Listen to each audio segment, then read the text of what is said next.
Wealth, fame, power.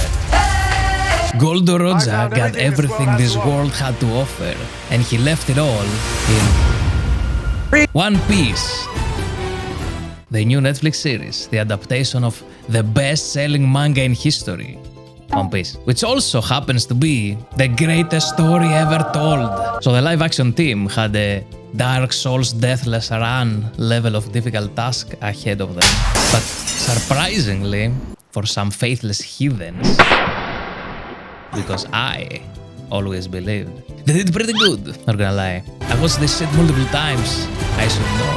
This is a review for One Piece fans and air conditioners alike, with some spoilers sprinkled in, so beware. Now some of you may ask, what makes One Piece, either the OG or the live action, so great? After all, it's just a story about pirates searching for treasure. Treasure? Not exactly groundbreaking. Well, it's a lot more than that. One Piece has a whole new world of sea beasts, new races like fish with legs, and crazy fights between people with magical powers they get after eating a magical fruit called Devil Fruit. Like our protagonist, Monkey D. Luffy, who wields the mighty power of rubber, which lets him stretch his arms and legs, and more. This was my biggest concern for the live-action project. How would they make all these grand, fantastic, but also wacky and cartoony things look realistic? The answer was right under my nose the whole time. We have technology. So the visual aspect turned out great. Besides the scene where Luffy turns into a balloon, that scene blows. But pretty much everything else was magnificent. I especially enjoyed the scene with Mihawk cutting the ship in half.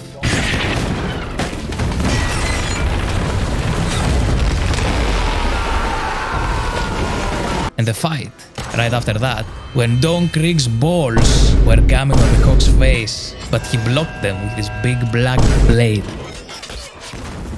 Another feature that caught my eye was the bounty poster reveals, reminiscent of the halfway mark from the early anime episodes. They almost pop out of the screen like that bitch from The Ring.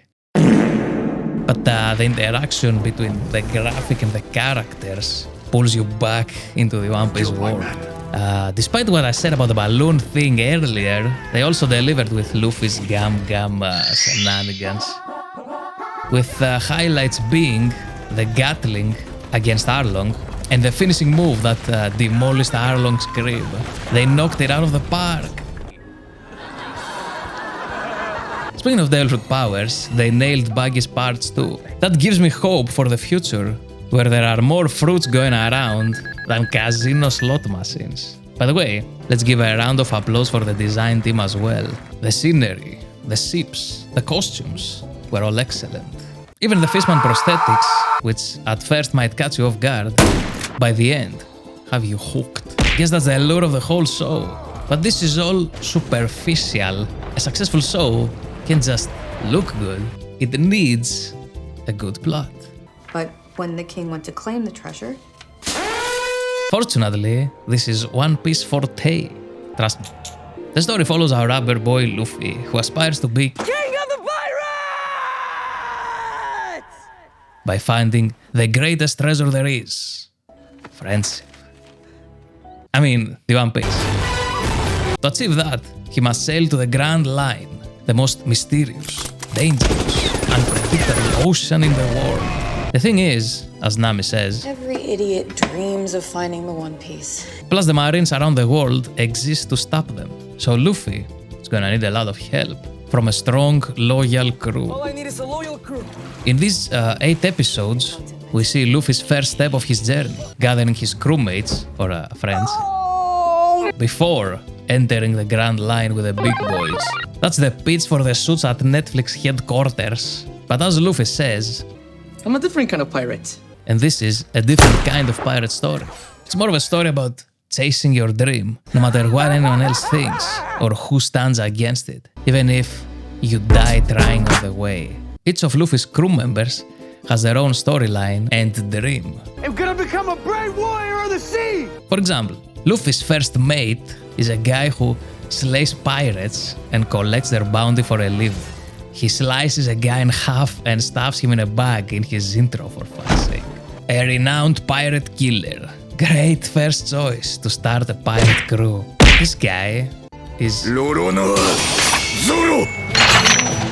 green-haired alcoholic swinging around 3 blades by his belly. Yes, he uses 3 swords. He deep throats one of them. His dream is to become the world's greatest swordsman by defeating the current title holder, Dracul Mihawk, in a duel, because he made a promise to a childhood friend. That's the short version of his story. Incidentally, one of my few complaints, because I've been sagging One Piece hard till now, is that since they had to shorten the story to cram 40-something anime episodes into 8, we missed out on some cool moments. First of all, they downright cut a few parts, like the fight against Don Krieg. 落ち着け真正面から飛び込めばあいつの思うツボだろ死ぬぞ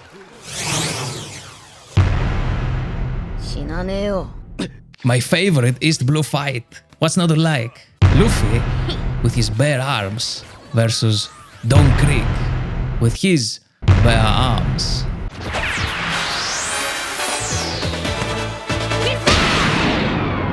I mean, the guy had a whole armory, guns, swords, a flamethrower, even poison gas. He put more guns on display than a bodybuilding contest.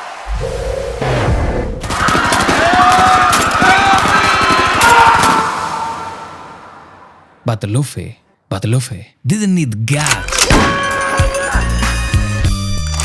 Because he had guts. I also liked how raw and bloody that fight was. On the contrary, in the live-action series, I noticed a lack of bloodshed in general. For instance, in the fight against Mihawk, Zoro allegedly lost a tub of blood, yet we only saw his torn-up boob flesh. They changed some aspects as well, like Nami's backstory.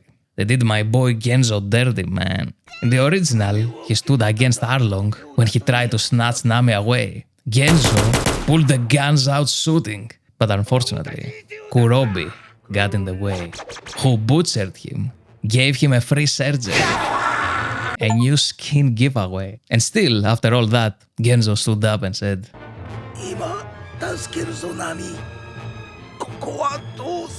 which sparked off a furious attack from the whole village that rushed the fishman before getting utterly destroyed.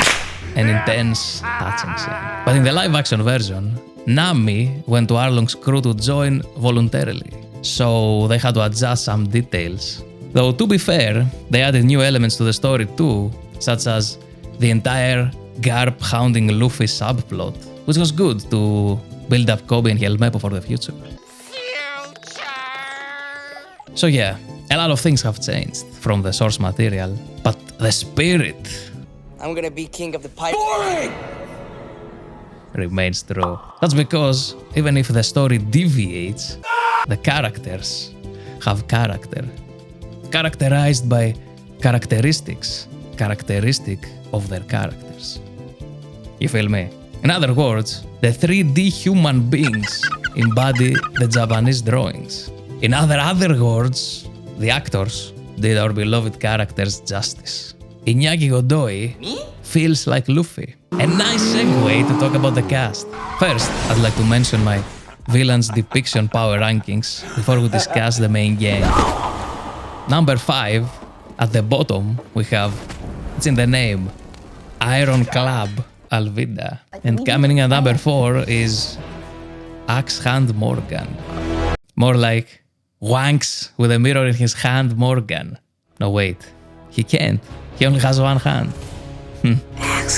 Anyway, these two were fine. Solid, you know. But that's about it. The people in the top 3 spots, though, were a level above. And at the number 3 spot, we have... What is this? Captain of the Black Pussy Pirates. It's Captain Kuro. The butler did it. He achieved that composed yet bloodthirsty combo. Good shit. And at number 2, we have Arlong. Oh yes. A jaw-dropping performance. I haven't seen a shark that invested in a show since Mark Cuban. He had that intimidating aura. Who I am, boy.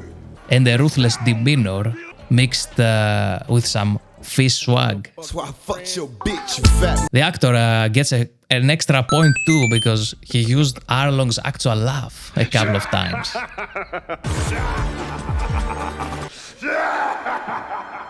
At the number 1 spot, we have the one and only, the future pirate king, Baggy.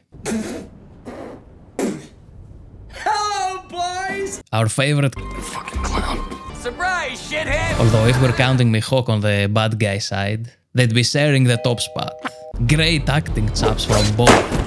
I appreciate that they gave more parts to Baggy. He had the most entertaining and comedic moments spanning the whole series. Is this the best way to ask for an autograph? While Mihawk, even in his brief appearance, made me fall in love with his beautiful, piercing hawk eyes. He managed to come across as a menacing but graceful figure at the same time. From the rest of the bunch, those that stood out to me were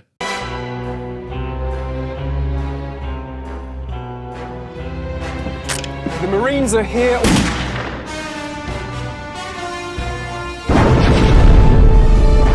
Braveheart Garp, We can take their freedom, their lives, and even their lives, but we cannot win if we do not take away their ships. and the cadet duet of Kobe and Helmeppo. I like the interactions between the Marines and that they had more screen time, devoted to their story. And last but not least, SpongeBob, step aside for the new best cook of the seas. You old man. My name is Red Leg Zeph. Zeph cooked. He was 10 out of 10. Now finally, here are my power rankings of the Straw Hat crew in terms of portrayal. At number 5, we have Sir, the captain of the Straw Hat Pirates. you're the captain. Usopp. I won't lie, we have the least to work with here. He wasn't involved as much, but still hit the target with moments like Pirates! Help, please! Help! You really are pirates! Pirates are here! Someone! Help! Help me! Please open up! I swear it's the truth! There really are pirates! Enough, Usopp! Why won't anybody believe me? and obviously with his sexy dance moves. At number 4, he would never hit a woman, but he'd always hit on one, unless he's ugly. It's the waiter, Sanji. Welcome aboard. He also had limited but more impactful screen time than Usopp. Do you want me to quit? Is that what you want? Quitting is staying here! I'd say. Especially the goodbye to I'll never forget you, Zeph! Bona Zeph!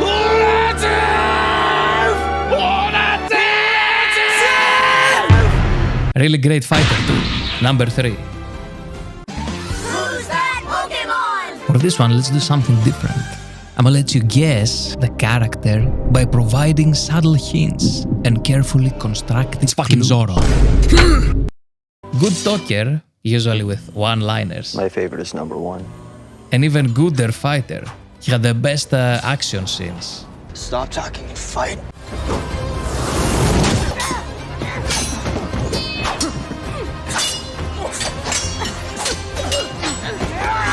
The badass of the crew. Even if his best moment came in defeat. I will never lose again! Number 2. I feel like I owe you some hints, so turned into rubber, wears a straw hat, has a self-created scar. Well, now maybe it's too obvious. It's Nami! You know, rubber, thief, I'm a thief? the hat, the... Scar, help me! And at number 1, I mean, there's only one crew member left. The Going Merry. Yeah, it's Luffy. Nami would actually be my number 1. Best! If not for the fact that bros before hoes. But seriously, Nami, also known as Emily Rudd, was outstanding throughout. Because you're my friend, you idiot. I never want to see you again. And she even had my favorite scene from the entire live-action series. Help me. Hold on a second. Not that one. This.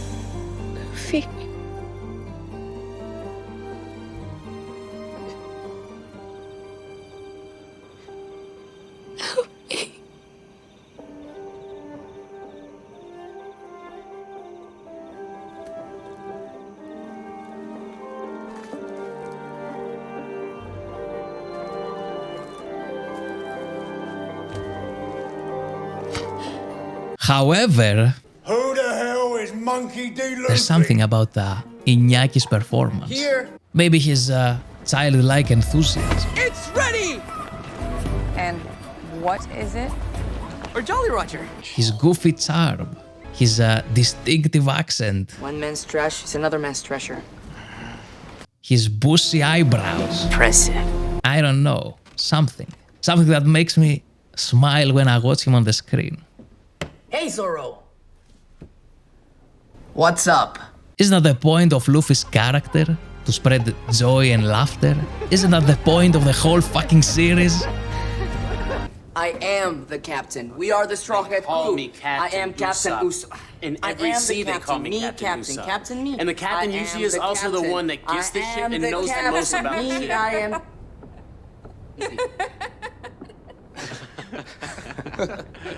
Okay. You see? This is what it's all about. In closing, I'd like to say that it was a fun adventure, a dream come true to watch One Piece come alive. How fitting that a story about achieving the impossible actually did the impossible. Have a successful anime live-action adaptation. People's dreams never end, a wise man once said. So I hope we continue this new journey for years to come, until the day we find the One Piece. I'm gonna get out of here.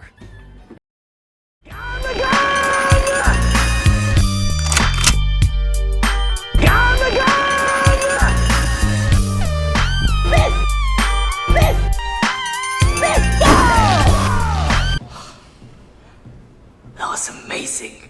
I'd eat both arms and legs to save Zoro's life.